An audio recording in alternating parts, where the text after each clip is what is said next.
Olá você, bom moço, boa moça, é um prazer imenso tê-lo aqui mais uma vez. Hoje vamos lá com a aula 7, Biologia e a Ciência da Natureza.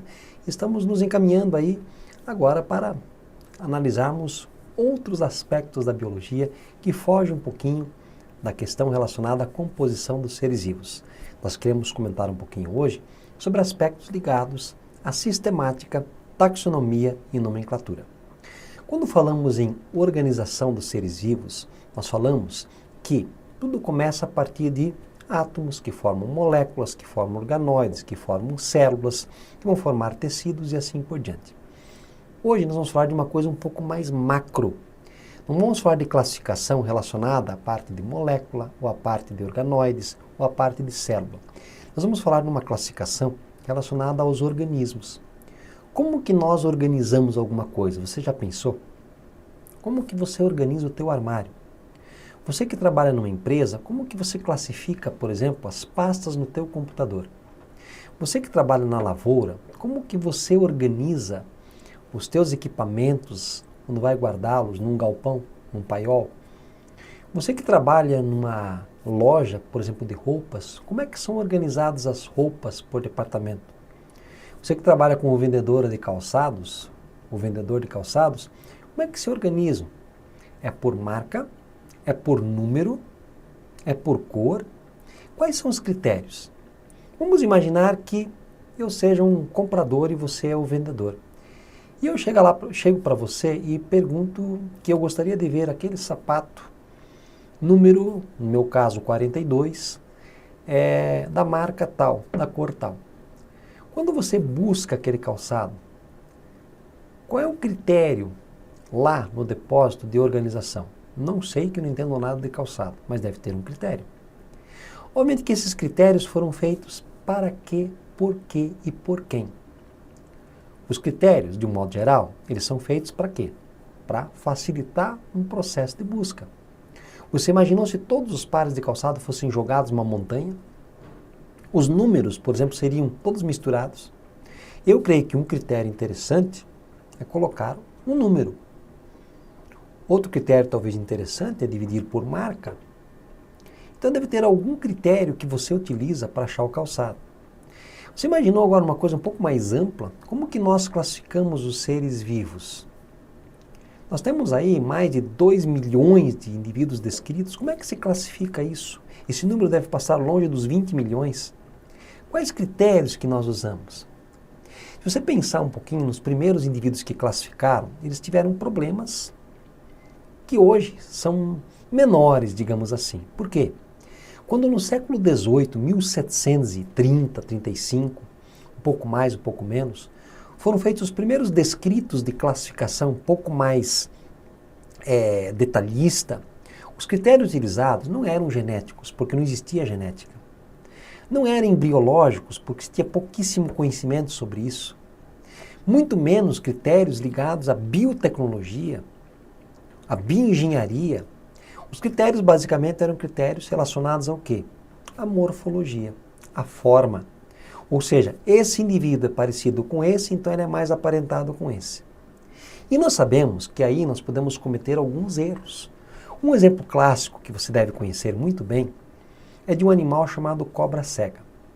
Cobra cega, inclusive recebe esse nome até hoje, vulgar cobra cega, mas na verdade não é uma cobra, e sim um anfíbio. Da mesma maneira, você deve conhecer a cobra de 2 cabeças e a cobra de vidro. Ambas têm aspecto de cobra, mas não são cobras.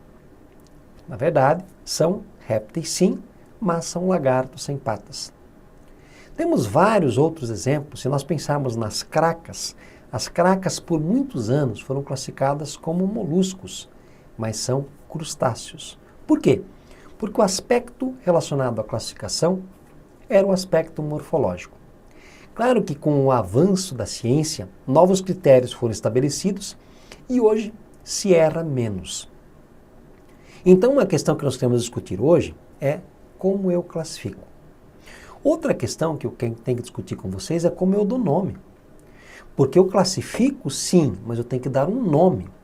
E esse nome, ele não pode ser um nome que um indivíduo em outro lugar, em outra língua, tenha dúvidas. Portanto, a linguagem científica ela tem que ser universal. Por isso que ela não é em português, ela não é em inglês, ela não é em chinês, ela não é em japonês, ela não é em polonês, ela não é em russo.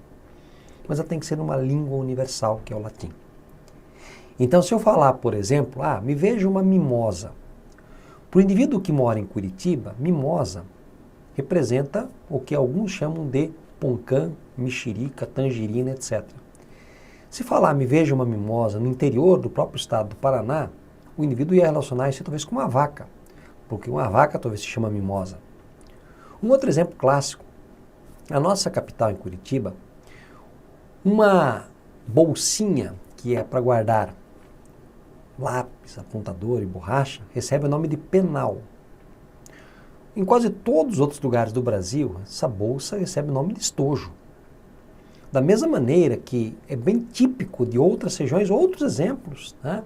Então você deve ter lá como é que se chama uma mandioca no Nordeste, acho que é macaxeira, né? Então aqui é mandioca. Então tem nomes distintos. Você imaginou se nós dessemos os nomes regionais como nomes científicos, por exemplo? Você imaginou quantos nomes diferentes não teria uma libélula? Alguns chamam de libélula, outro de helicóptero, outro de lavadeira. Você imaginou quantos nomes distintos não existiriam para, por exemplo, um pernilongo? Isso tudo tem que ser organizado. E para organizar tem que haver critérios. E os critérios têm que ser bem escolhidos. Vamos imaginar que eu tenho uma sala de aula com os alunos. Que critério biológico seria interessante aplicar para dividir os alunos em 2 grupos? Talvez alguns de vocês iam pensar, não, cor de pele, brancos e pretos. Esse é um bom critério? Não é, né, gente? Temos tantas tonalidades diferentes de cor, de pele, branco e preto, meramente. Não. Temos aí mulatos médios, mulatos claros, mulatos escuros. Não é um bom critério. Cor de olhos não é um bom critério. Agora, um bom critério biológico seria sexo. Sexo masculino para um lado, feminino para o outro. Seria um bom critério biológico. Então, nós temos que elencar bons critérios para ter boas e contundentes classificações. Por isso, nós vamos estar falando hoje de sistemática, sistematizar. Eu creio que muitas vezes você já aplicou essa palavra em outros momentos. Quando, por exemplo, você fala assim, nossa, essa pessoa ela é muito sistemática. Ou seja, para ela é assim ou não é. Ela cumpre os horários, ela coloca cada coisa em seu lugar em cada coisa. Isso é sistematizar. Seguir a cartilha, sistematizar. É o que é feito em taxonomia, em sistemática. Vamos lá? A sistemática, portanto, ela é considerada uma ciência hoje, tá? Que ela tem por objetivo inventariar, descrever a biodiversidade e compreender as relações que existem entre os seres, as relações filogenéticas. Qual é o grau de parentesco?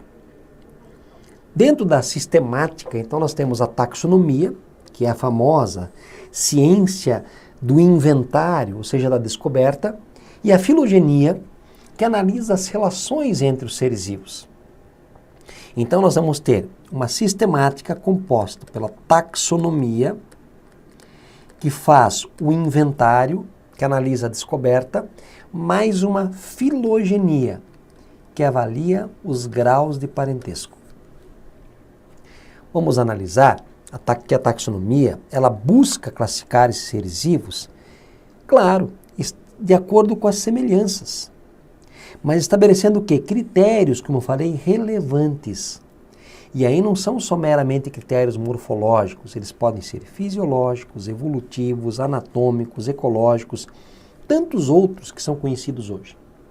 Nós vamos dizer que a classificação é aceita somente a partir do pesquisador naturalista Linneu. Carl von Linné, 1707 a 1778, ele descreveu em 1735 o sistema Natur. Então, os nomes considerados válidos, a classificação considerada válida, só é considerada a partir desse pesquisador, desse naturalista chamado Linneu. A nomenclatura. A nomenclatura, como o nome sugere, é regras para dar nome às coisas. Então, ela está relacionada à definição das normas que são universais para a classificação dos seres vivos e tem como objetivo obviamente, facilitar o estudo desses organismos. Tá? Então, nós podemos classificar os seres vivos como? Nós vamos classificar partindo sempre de uma coisa ampla para algo mais específico. Por exemplo, vamos imaginar que você deseja enviar uma carta para o Cornélio. Se você colocar, por exemplo, no endereço dessa carta, colocar Professor Cornélio, e você coloca lá Brasil. Obviamente que as pessoas do correio, dos correios, vão saber que eu não moro na Argentina, não moro na Alemanha, eu moro no Brasil. Mas elas precisam de mais informações. Vamos colocar Professor Cornélio Brasil, Paraná. Obviamente que os correios vão saber que eu não moro em São Paulo, eu não moro em Santa Catarina, eu não moro no Pará, eu não moro no Amazonas, eu moro no Paraná. Mas eu quero mais detalhes, então vou ter que colocar Professor Cornélio, que mora no Brasil, que mora no Paraná, que mora em Curitiba. Então a grande Curitiba tem quase 3 milhões de habitantes.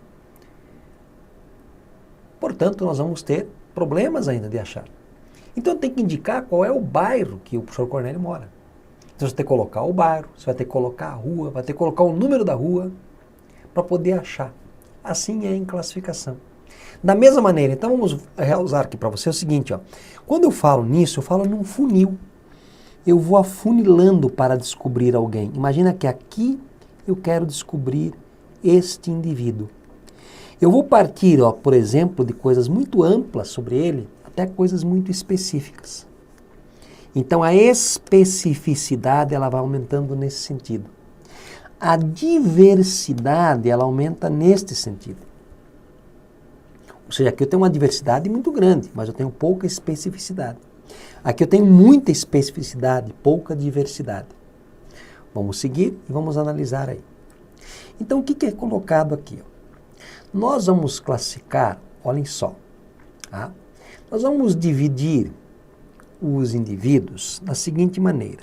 Nós temos, tá? Eu vou colocar para vocês aqui. Nós temos os reinos. Vamos imaginar que você fale o seguinte.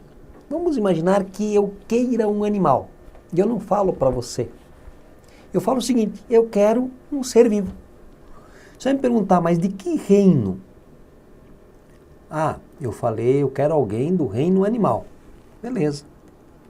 Agora, que animal que você quer? Ah, eu quero um animal que pertença ao filo.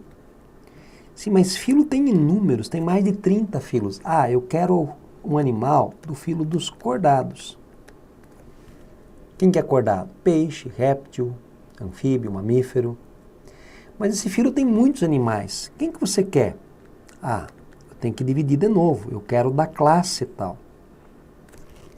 Então eu quero da classe dos mamíferos.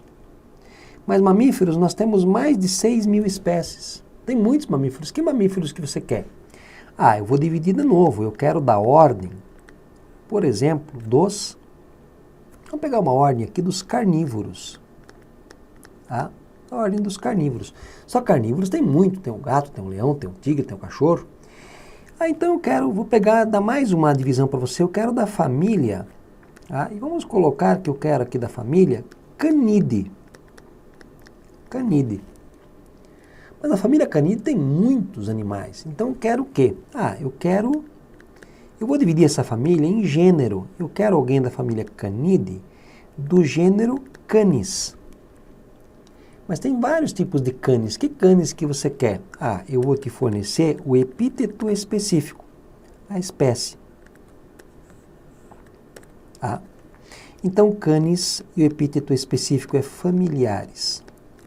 Agora, se eu falar para você, eu quero o canis familiares, você sabe que eu quero o cachorro.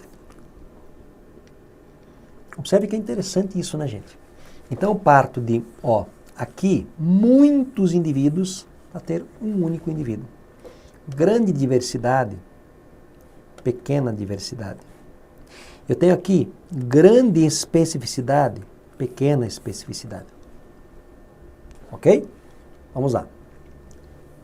Isso aqui é uma comparação. Homem e cachorro, ambos são animais. Se eu falar para você, eu quero um animal, você pode me citar o homem, o cachorro e a mosca. Ah, eu quero do filo cordado. Então, filo homem, cachorro, filo cordado. Até aí nós somos parentes. Classe, mamália. Homem e cachorro são mamália. Então, observe que até aqui, homem e cachorro são iguais. Homem e cachorro são iguais até a classe. Observe que o que vier antes também é igual. Se dois indivíduos pertencem à mesma classe, ou seja, eles são mamíferos, obrigatoriamente eles são cordados e obrigatoriamente eles são animais. Se o Cornélio mora em Curitiba, obrigatoriamente ele mora no estado do Paraná, ele mora no Brasil. O autor coloca, dois indivíduos pertencem ao mesmo gênero, obrigatoriamente eles pertencem à mesma família. Sim. Família vem antes?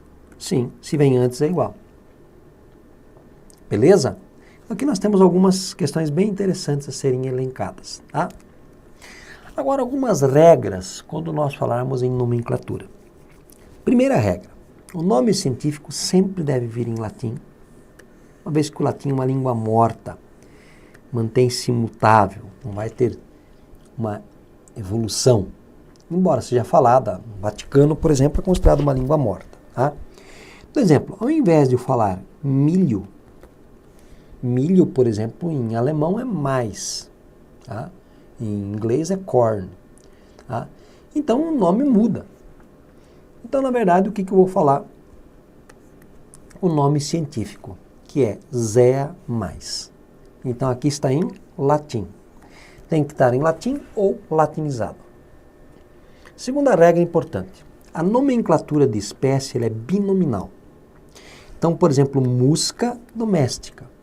Por que quando eu falei, o nome da mosca é doméstica? Por que eu falei mosca doméstica? Vamos colocar aqui para você. Ó. Mosca doméstica. O primeiro nome refere-se ao gênero e ele começa com inicial maiúscula. O segundo nome é o epíteto específico.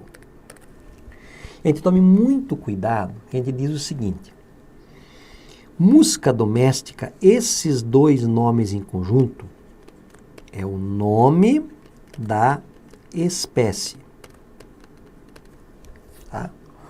Agora, o último nome, só o doméstica, é o nome específico ou restritivo específico ou epíteto específico. Então, qual que é o nome da mosca? Mosca doméstica, é o nome da espécie. Qual que é o epíteto específico dela? Doméstica.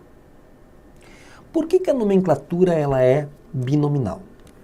Gente, mosca sempre refere-se a um substantivo. Doméstica é um adjetivo.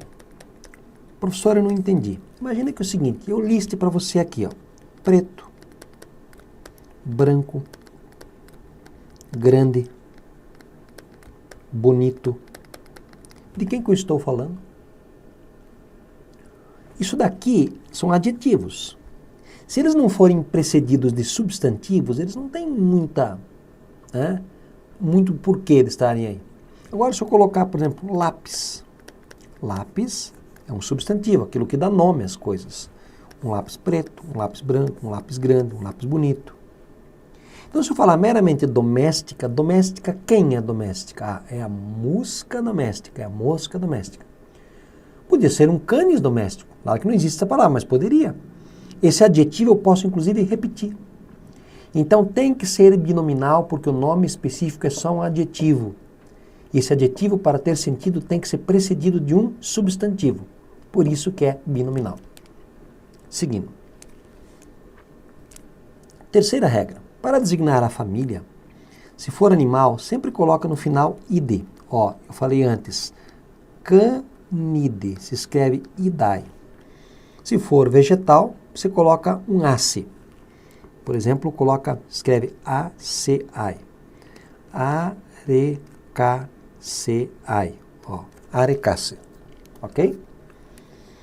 Quarta regra. Nomenclatura trinominal. Ela é usada muitas vezes para subespécies e para subgêneros. Vamos imaginar que eu tenho uma espécie que tem muitas diferenças.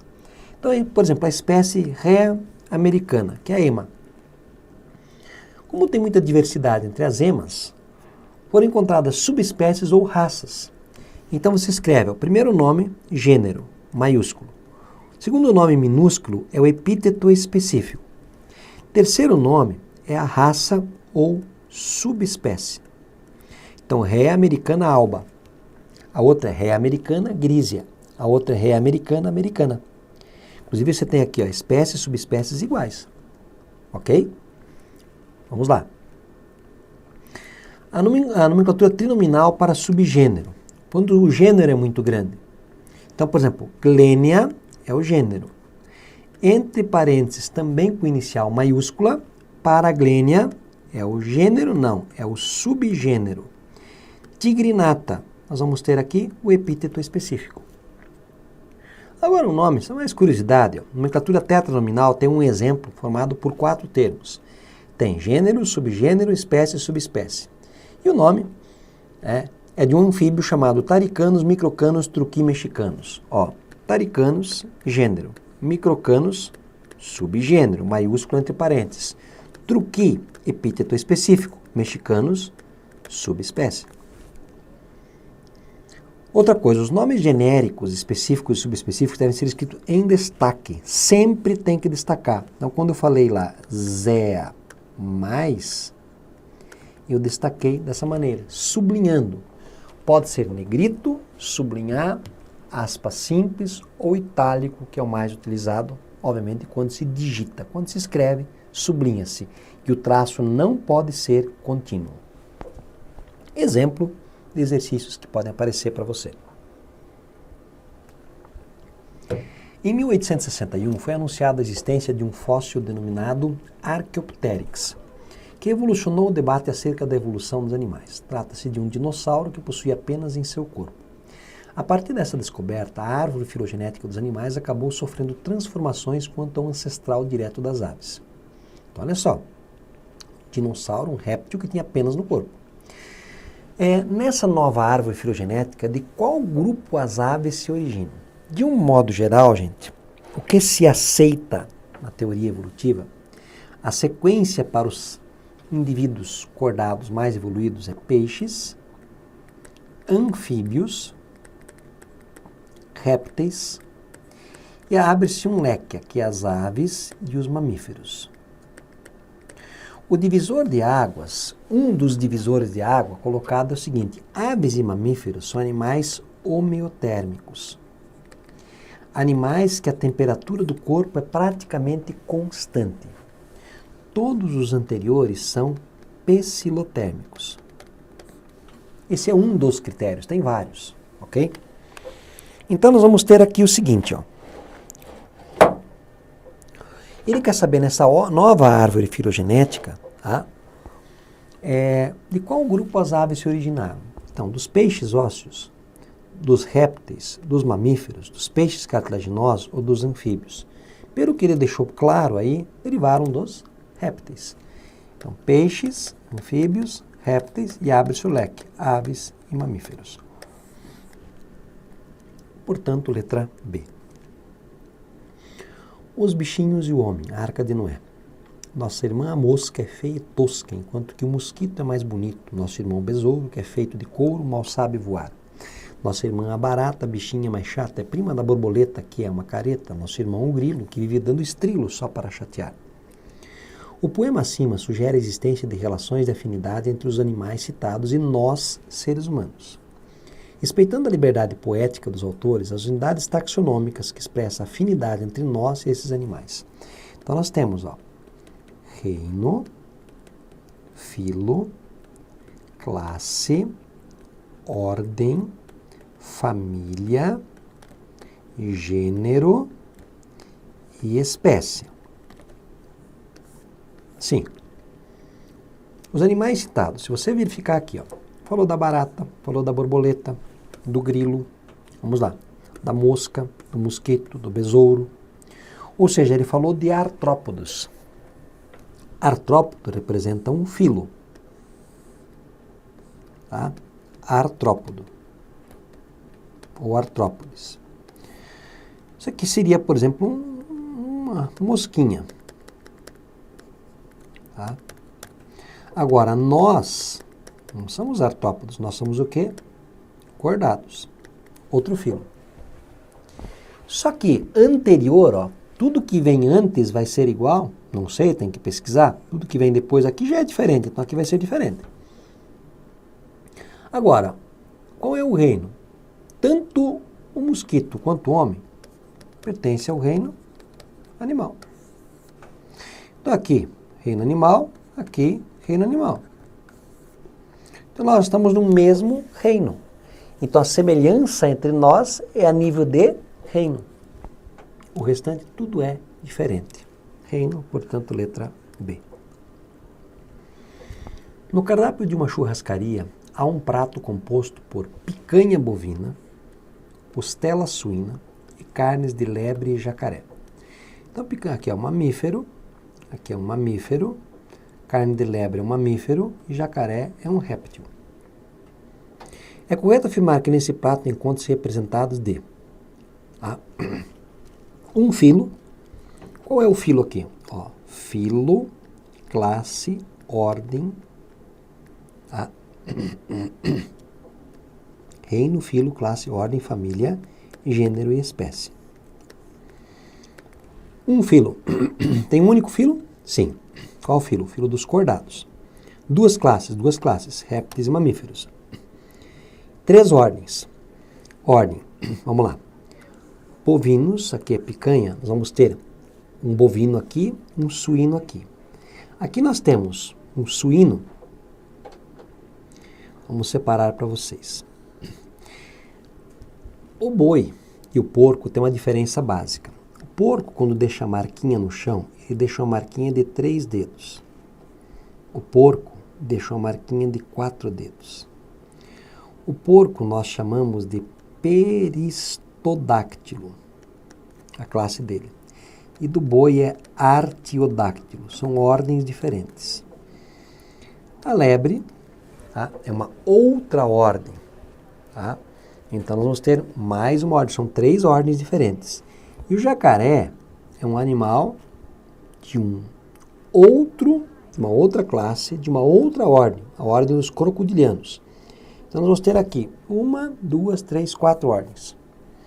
Um filo, 4 classes, não. Classes temos 2, não dá. 2 filos, não. 2 filos, 4 classes e 4 ordens. Interessante aqui, ó. Aqui tem um pequeno errozinho. A alternativa correta vai ser a letra A. Sabe por quê? Porque no passado, o boi e o porco, ou seja, um artiodáctilo e um peristodáctilo, eram colocados numa única ordem chamados ungulados, aqueles que têm casco.